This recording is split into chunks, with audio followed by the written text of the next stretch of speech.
300 बार जंग लड़ने का दम भरे पाकिस्तान की एक बार फिर से इंटरनेशनल बेइज्जती हुई है। पूरी दुनिया में पाकिस्तान में डार्क नाइट फुल ट्रेंड कर रहा है। दरअसल आपको बता दें कि पाकिस्तान का कराची एयरपोर्ट अंधेरे में डूब गया है। 5 घंटे तक वहां पर अंधेरा छाया रहा। जिन्ना एयरपोर्ट में बिजली कट गई, जिसके बाद एयरपोर्ट पर अफरा तफरी फैल गई। जिन्ना इंटरनेशनल एयरपोर्ट पर 1-2 नहीं बल्कि 26 फ्लाइटों को भी रद्द कर दिया गया। तो पाकिस्तान का काला सच है, वहां के हुक्मरान अपने मुंह मियां मिट्ठू बने, लेकिन इंटरनेशनल एयरपोर्ट पर पावर कट ने पूरी दुनिया में पाकिस्तान की किरकिरी करा दी है। इसे ही कहते हैं उतर गई लोई तो क्या करेगा कोई।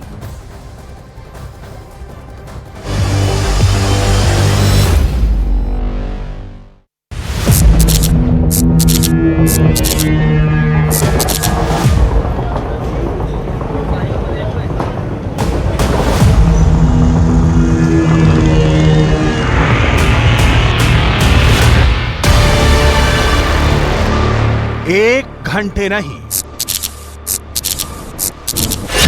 2 घंटे नहीं, 3 घंटे नहीं, 4 घंटे नहीं, पूरे 5 घंटे एयरपोर्ट की बत्ती गुल। पाकिस्तान में dark night full. Short circuit से हुआ बुरा हाल, जहाजों की थम गई चाल, दर्जनों फ्लाइटों का हुआ चक्का जाम। बत्ती गुल से मच गई खलबली, एयरपोर्ट पर खौफ की हवा चली, ठप हो गई फ्लाइट, शॉर्ट सर्किट से मचा हड़कंप। अंधेरे में डूब गया पाकिस्तान का सबसे बड़ा एयरपोर्ट।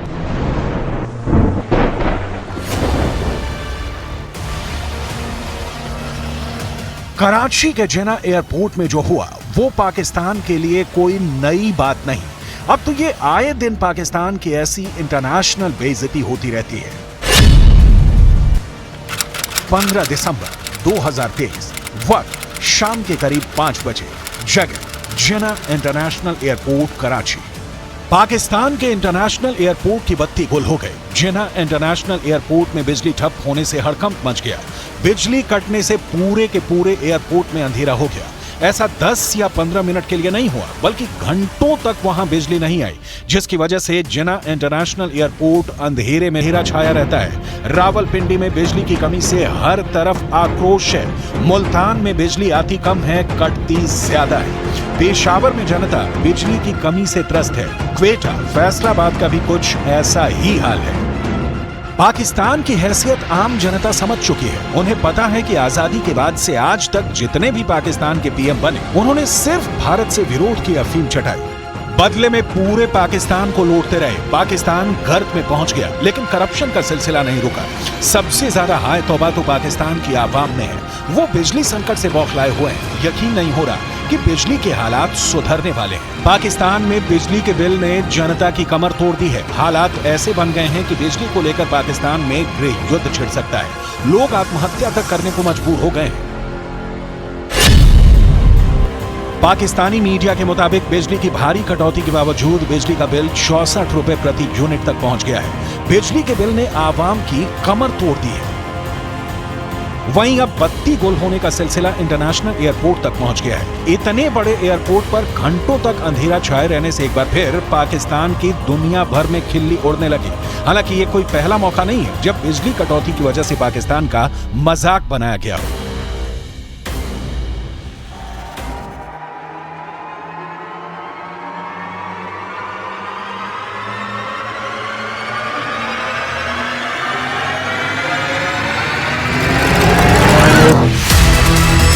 इससे पहले पाकिस्तान की घरेलू क्रिकेट लीग PSL यानी पाकिस्तान सुपर लीग के एक इवेंट के दौरान भी उसकी इसी तरह की फजीहत हुई थी। उस इवेंट के वक्त तो हॉल के आधे से ज्यादा हिस्से में अंधेरा छा गया था और उस इवेंट के एंकर का माइक भी बंद हो गया था। मतलब वो एंकर मंच से बोलती रही, लेकिन उनकी आवाज किसी को नहीं सुनाई दे रही थी। और जब दोबारा बिजली आई तो उन्होंने खुद ही ये साफ कर दिया कि थोड़ी देर पहले वहां बिजली कट गई थी। क्योंकि लाइट आ गई है और आवाज भी आ गई है, जैसे मैंने कहा। लाहौर, पाकिस्तान, 6 सितंबर 2023। ऐसी एक और घटना एशिया कप के एक मैच के दौरान भी हुई थी। तब लाहौर के स्टेडियम में पाकिस्तान और बांग्लादेश के बीच खेले जा रहे मैच के दौरान मैदान की एक फ्लड लाइट अचानक बंद हो गई थी। उस वक्त सोशल मीडिया पर यह चर्चा भी तेज हो गई थी कि पाकिस्तान क्रिकेट बोर्ड ने लाहौर स्टेडियम का बिजली का बिल नहीं चुकाया, इसलिए ऐन वक्त पर बिजली काट दी गई थी। इस वजह से कुछ देर तक मैच रोकना भी पड़ा। हालांकि करीब 15 मिनट बाद वो फ्लड लाइट दोबारा शुरू कर दी गई थी। पाकिस्तान बिजली कटौती के लिए पहले भी कई बार बेइज्जती झेल चुका है। पिछले जनवरी में तो वहां एक साथ कई शहरों में अंधेरा छा गया था। 23 जनवरी 2022 को पूरे पाकिस्तान में बिजली की सप्लाई करने वाली कंपनी में गड़बड़ी आ गई थी। पाकिस्तान की राजधानी इस्लामाबाद में भी अफरा तफरी मच गई थी। वहां सुबह के वक्त अचानक बिजली गई थी और घंटों तक हालात जस के तस बने हुए थे। कुछ जगहों पर तो स्थिति इतनी बिगड़ गई थी कि अस्पतालों में रखी मशीनें तक बंद करनी पड़ गई थी। यहां तक कि पाकिस्तान के संसद भवन में भी बिजली ना होने की वजह से हाहाकार मच गया था। वहां तो 23 जनवरी 2022 को बिजली जाने के बाद 26 जनवरी तक के लिए सभी मीटिंगें रद्द कर दी गई।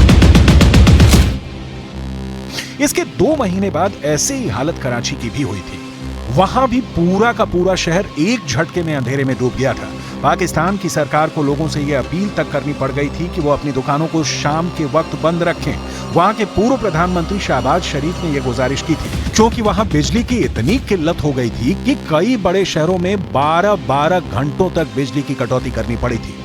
पाकिस्तान सरकार के बिजली पर लिए फैसले की वजह से वहां के कई शहरों में जबरदस्त बवाल का मचना अब आम बात हो चली है। इस्लामाबाद, कराची और पेशावर समेत कई शहरों में तो जनता सरकार के खिलाफ सड़कों पर आए दिन उतरती रहती है, क्योंकि एक तरफ उन्हें कई घंटों तक बिजली कटौती का सामना करना पड़ता है, तो वहीं दूसरी तरफ उनके पास हजारों रुपयों के बिजली के बिल आ रहे हैं। मतलब बिजली का इस्तेमाल आधा और खर्च 2 गुना। इसी वजह से पाकिस्तान के कई शहरों में जबरदस्त आंदोलन हो चुके हैं। खैबर पख्तूनख्वा में तो एक शख्स के घर जब बिजली विभाग के अधिकारी बिजली काटने आए थे तो उन्हें AK-47 से धमकाता दिखाई दिया था। इसके अलावा कराची, इस्लामाबाद और पेशावर जैसे शहरों में भी लोगों ने बिजली बिलों को जलाकर विरोध जताया था। यहाँ तक कि महंगे बिजली बिलों से परेशान होकर कुछ लोगों के खुदकुशी करने की भी खबरें सामने आई थी। ये हंगामा इसलिए मचा था क्योंकि पाकिस्तान की सरकार ने बिजली की कीमतें 2 गुनी कर दी थी। इसी के बाद वहां प्रदर्शनों की आग भभक उठी। पाकिस्तान में बिजली की किल्लत की एक वजह चीन भी है। पैसा ना मिलने के चलते चीन की कंपनियां पाकिस्तान में बिजली परियोजनाएं बंद कर चुकी हैं। पाकिस्तान चाहता है कि इस संकट से उबरने में चीन उसकी मदद करे, लेकिन चीन ने उसकी मदद से इनकार कर दिया था और यह पाकिस्तान के लिए किसी झटके से कम नहीं था, क्योंकि पाकिस्तान को इस मामले में मदद की उम्मीद केवल चीन से ही थी। हालांकि चीन इस बात पर अड़ा हुआ था कि पाकिस्तान को पहले पुराना कर्ज चुकाना होगा, इसके बाद ही वो बिजली बनाने में उसकी मदद करेगा। यहां तक कि चीन ने पाकिस्तान को सीपेक प्रोजेक्ट को ठंडे बस्ते में डालने के संकेत तक दे दिए थे। और पाकिस्तान ये अच्छी तरह जानता है कि अगर ये प्रोजेक्ट रुका तो उसकी जनता भूखों मरने के लिए मजबूर हो सकती है। माना जाता है कि इसी वजह से पाकिस्तान आंख मूंद कर चीन की सभी शर्तें मानने को राजी हो गया था। पाकिस्तान चाहता था कि 300 मेगावाट का ये बिजली प्लांट सिंध प्रांत के धार में लगाया जाए, लेकिन चीन इसके लिए राजी नहीं था। और जब पाकिस्तान की गर्दन पूरी तरह से फंस गई तो वो चीन के कहने पर इस प्लांट को बलूचिस्तान के ग्वादर ले गया। चीन का मानना है कि अगर ये प्लांट ग्वादर में लगा तो उसे सीपेक प्रोजेक्ट में इसका फायदा मिलेगा, इसलिए वो तभी पाकिस्तान की मदद को राजी हुआ जब उसने बिजली के इस प्लांट को धार की जगह ग्वादर में लगाने पर हामी भरी थी। हालात ये हैं कि कंगाली के आखिरी पायदान पर पहुंच चुका पाकिस्तान अब बिजली की किल्लत से त्राहिमाम है।